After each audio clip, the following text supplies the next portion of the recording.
Okay, well, it's a pleasure to speak to you all again today. It's Dr. Jeffrey Spiegel and Dr. Onir from the Spiegel Center in Newton, Massachusetts, just outside of Boston. And, we're at the Vegas Cosmetic Surgery meeting, which is the largest aesthetics meeting in the country and one of the best in the world.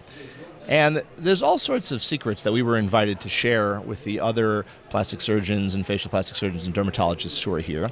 And I know, Dr. Onir, that there are several things that you do with fillers that are kind of secretive. People wouldn't have thought about them. Can you give us an example of some of those? Yeah, well, patients always come to me and they say, we're in Massachusetts. We're not looking to look like we're from LA or Miami, with all the credits due over there, but we want to look natural. We live in New England and we want to look like we look good, but we want to look natural. And the key to that is a lot of times simple things like around the eyes. So you can see women walking around, their cheeks are all full. They look beautiful, the cheeks, but they're very sunken around their Makes the cheeks look temples. too chipmunky. Yeah, and it doesn't look natural. It looks like you've had things done. So while you have the money, you don't have to show, I want to spend it or I can spend it on fillers. You want to look like you're aging really well and looking always really good. So one of the things is to put some fillers in the temple area so that you have a complete convexity starting in your forehead, and it looks much more natural because no one has big cheeks but sunken in their temples. And it looks very skeletal. I see that all the time. If you watch TV shows or if you walk around here in Las Vegas, for example, you'll see people with huge cheeks and sunken temples, and they look like skeletons. They look like they're done. Another area people always come and ask me are right underneath the eyes.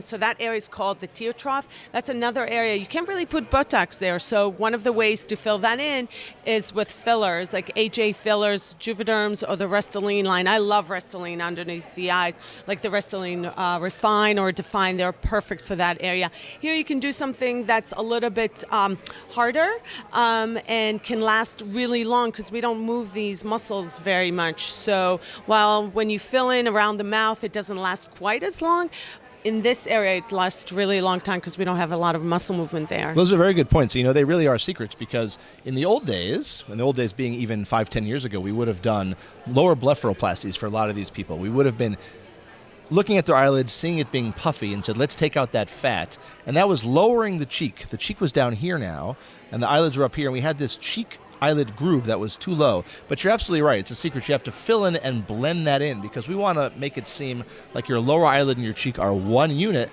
and when you carry it around into the temple, that's really something that makes you look very natural and youthful. Now, can you tell me, too, about what you're doing with lips that's different? Because I know not everybody's injecting lips in the same places. Well, it's the same thing. You don't want just volume. We're not looking for the housewife look. Let's leave that to TV. What we want is this natural look, and it's always about looking at proportions and making sure that your teeth show. So it's so important to look at the face as a whole.